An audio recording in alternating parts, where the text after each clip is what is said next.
É muito claro que a política econômica é do Lula. Ele ouve muito e o ministro Fernando Haddad tem muito espaço, mas algumas questões chaves, o martelo é do presidente Lula e ele que está fazendo a política econômica.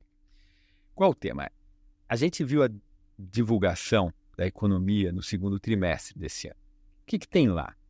Lá tem uma economia que está crescendo bem, mas a demanda está crescendo muito mais do que a economia. E é uma economia, por todos os sinais que nós olhamos, que está testando os limites da sua capacidade produtiva. A taxa de desemprego é mais baixa desde o segundo trimestre de 2014, o nível de utilização da capacidade instalada da indústria é mais alta desde o primeiro trimestre de 2014. A gente tem pressões inflacionárias em serviços claramente. E no último dado, o que veio? A economia no segundo trimestre desse ano contra o segundo trimestre do ano anterior cresceu 3,3%. Se você olhar a demanda interna, cresceu, acho que 5 e pouco. Cresceu bem mais. E isso vaza para fora, a gente vê exportações crescendo muito. Agora, a gente tem uma situação externa confortável, esse não vai ser um limite. A gente pode reduzir muito o saldo na balança comercial, que não vai ser um problema muito dramático nos próximos trimestres. Diferentemente de 2014, daquele ciclo recessivo, onde a restrição externa foi importante para ser um gatilho de uma crise econômica. Exatamente. Lá a gente tinha um déficit de transações de 4%, 4,5%. Né? Hoje a gente tem 1,5% e, na verdade, a metodologia mudou dos déficits de transações correntes. Então, aqueles 4,5% hoje seriam mais. Seriam 6,5%, 6%, alguma coisa assim. Então, de fato, a gente tem uma situação externa hoje muito melhor que dá um espaço. O problema é, se está com demanda crescendo muito mais do que oferta, uma parte vaza para fora. Agora, as pessoas demandam um monte de coisas que não dá para importar, os serviços em geral, e isso vai para preço. Então, certamente você está com a economia sobreaquecida e, portanto, eu acho que vai ter um ciclo de alta de juros, que vai começar na próxima reunião, não sei qual velocidade, e esse juro deve se aproximar de 12% até o final do ano, início do ano que vem. Número por aí. Você trabalha com esse número, né?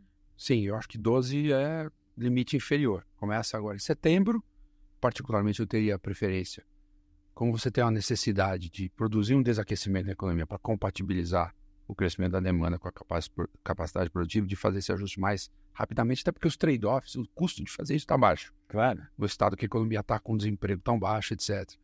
Mas eu não sei o ritmo que eles vão começar, mas acho que 150, 200 basis points de 2 pontos percentuais de ajuste, eu acho que é um limite inferior que seria necessário. E aí a dúvida que eu tenho, porque além disso, é necessário reduzir a taxa de crescimento do gasto primário. De janeiro a junho desse ano, o gasto primário cresceu 15% nominal, contra janeiro a junho do ano passado, quando já tinha crescido 10% nominal contra janeiro a junho de 2022. Então, assim, é muito gasto. Por mais que o ministro possa falar, tem o passado, tem isso, tem precatório, gente, é uma quantidade de gasto que o governo está jogando na economia que ela não sustenta, ela gera inflação. A minha dúvida o Lula vai permitir uma desaceleração mais importante na taxa de crescimento do gasto primário? Algum que seria um cenário de um mini ajuste de meio de mandato? Quase que endógeno, porque o arcabouço ele impõe a necessidade do crescimento dos gastos muito mais baixos do que foram nesse período aqui. Né? Então, mas a gente não sabe como vai ser a execução do arcabouço ano que vem. A gente sabe que eles mandaram um projeto de lei orçamentária para 2025, tem lá um banho de loja e ficou dentro dos parâmetros. Então, no fundo, o que você acha, ou acha não, mas teme, é que talvez, do ponto de vista da economia política, possa haver uma reação e uma tentativa de se alterar as regras do arcabouço para não permitir esse pouso do... Eu acho que o arcabouço em 26 vai ser alterado. Eu também acho. O problema é eu acho que vai ser tentado, né? Não sei se talvez o Congresso... não sei como que o Congresso vai se pronunciar a esse respeito. Mas eles vão tentar alterar o arcabouço de 26. Então, eu tenho dois cenários, que qual vai ser a execução para o ano que vem. Mas a Mara tinha me perguntado desse ano. Pulei. Esse ano eu acho o seguinte, você tem muitas forças para manter a economia crescendo forte. Então, essencialmente, é renda. Então, você está no ciclo que muito gasto público, muita transferência, gerou muita renda, gerou crescimento. Esse crescimento gera mais emprego. Essa roda está girando. E ela vai continuar girando os próximos trimestres. Porque o juro vai subir agora, mas ele demora para bater. Então, eu não vejo, acho que vai desacelerar, mas não vejo uma grande desaceleração no terceiro trimestre desse ano, no quarto trimestre. Mas, pelo que você falou, então, veja, Lula tem o ano que vem para fazer esses ajustes, principalmente nos gastos, porque em 2026 ele não vai fazer isso. Exatamente. Quanto mais tempo demorar para aparecer esse ajuste, mais difícil ficará para fazê-lo. E aí ele não faz, ele vai direto. Se ele for direto, qual é o risco? O risco é ele estar com muita pressão inflacionária lá no período da eleição. E isso atrapalhar a reeleição dele, ou a continuidade do projeto político que ele representa. Pode atrapalhar bastante, porque nesse momento em que você tem a economia trazendo números, e ano passado trouxe números bons, esse ano agora está trazendo números bons, enfim, mas ele não consegue a popularidade que ele já teve no passado. Ele não, e a gente que mudou muito. E a gente vai ver nas eleições municipais agora o efeito desse crescimento. Então, talvez esse tenha sido o erro de cálculo que o Lula tenha cometido. É difícil eu falar que um cara inteligente, que ganhou 5 eleições na vida, comete erro de cálculo. Esse cara é muito melhor do que eu. Mas o ponto é o seguinte, a gente sabe que essa polarização está meio consolidada, pelo menos por enquanto. A economia vai melhor, a economia vai pior. O bolsonarista vai continuar criticando o governo Lula, os lulistas vão continuar achando muito bom o governo Lula. Ou seja, ficou uma situação meio paradoxal que, como efeito colateral da polarização, a relação da conjuntura econômica com a popularidade do presidente ficou mais enfraqueceu. Então não é mais a economia? Não, também. Porque lembra, Então, é a economia. Porque o presidente Lula ele fez uma coisa que eu tive muita dificuldade de entender, que foi inverter o ciclo político da despesa pública. Você começa com o pé no freio, arruma a casa para colher lá na frente. O presidente Lula começou com o pé no acelerador com a emenda constitucional da transição. Eu tive muita dificuldade de entender O tamanho do ajuste de 200 bilhões, que foi o tamanho do pacote, quando muita gente...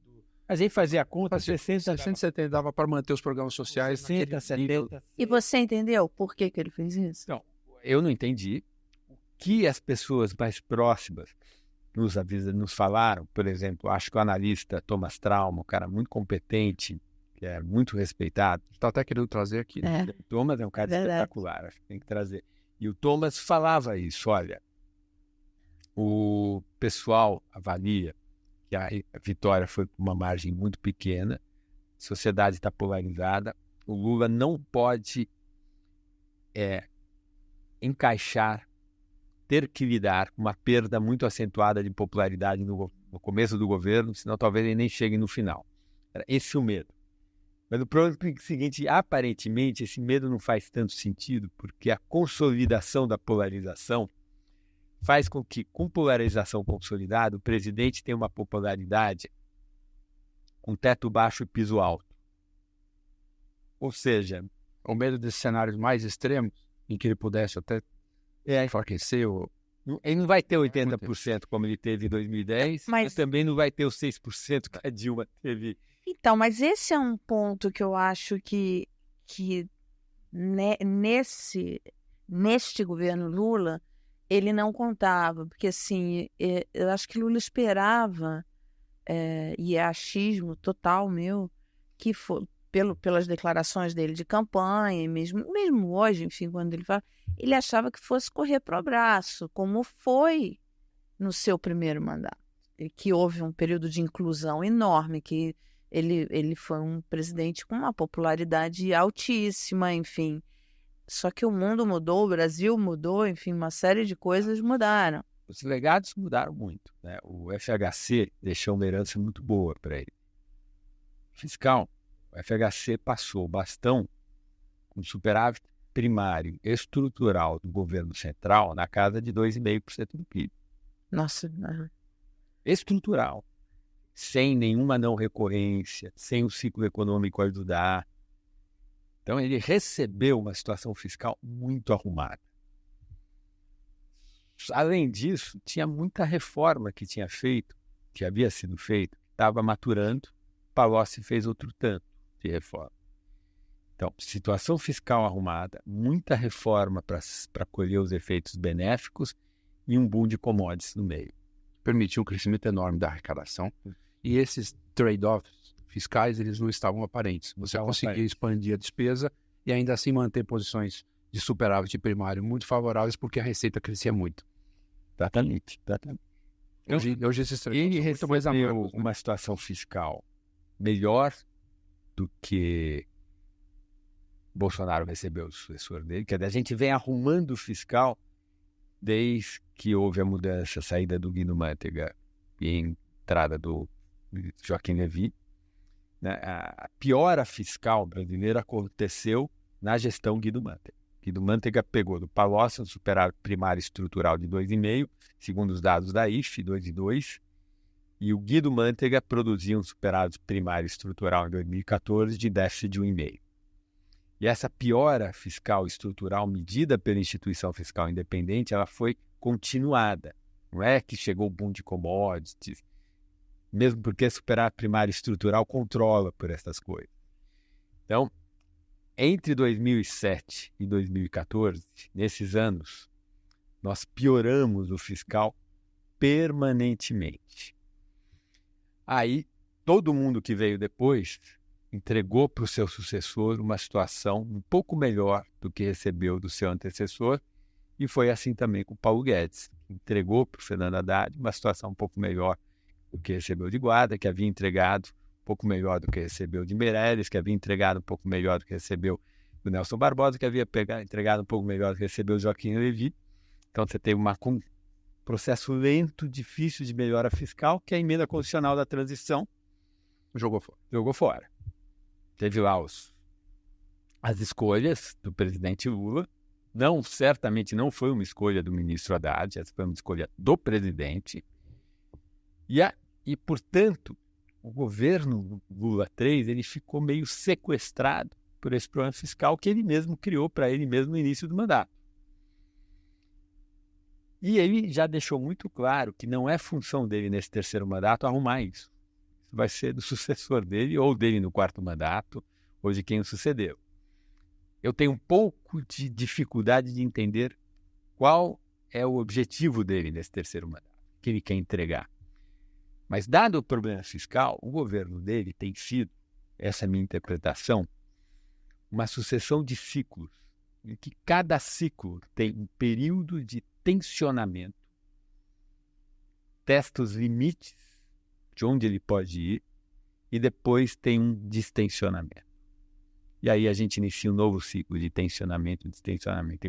Só para lembrar para vocês. Entre outubro de 22, novembro de 22 até março, abril de 23, teve um tensionamento. O câmbio era emenda constitucional da transição e um presidente muito agressivo contra a independência do Banco Central, contra a reforma da Previdência, contra o ajuste fiscal, contra a reforma trabalhista, contra tudo. Gerou um processo de desvalorização do câmbio importante. Aí entrou em campo o ministro Fernando Haddad, conseguiu construir uma agenda que fazia sentido, que tinha 3 elementos: reforma tributária, arcabouço fiscal e uma série de medidas para fechar oportunidades de planejamento tributário de empresas e resolver algumas injustiças óbvias do nosso sistema tributário, como a questão dos fundos fechados e tal.